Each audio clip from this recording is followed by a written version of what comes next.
আচ্ছা আমি যাই, আমার কাজ আছে, তুই থাক। ঠিক আছে, ভালো আসি। থাকিস আর হ্যাঁ। ফোন দিস। ওকে। হ্যাঁ বাসায় এসে ফোন দিস। ব্যাপার, হুট করে তুমি আমাকে এভাবে ডাকলা, রিজনটা কি? এমনি মন চাইলো দেখা করতে। তাই এভাবে হুট করে ডাকবে আমাকে? কেন আমরা দেখা করতে পারি না? দেখা করতে পারি, বাট এভাবে হুট করে। আচ্ছা বলো, কেমন আছো তুমি?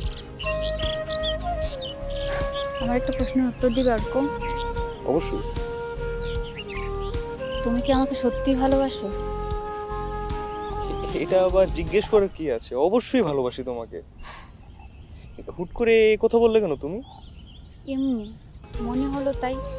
আসলে তোমাকে দেখার পরে তো আমি তোমাকে পছন্দ করেছি, তুমি তো আমাকে পছন্দ করোনি, তাই মনে হলো।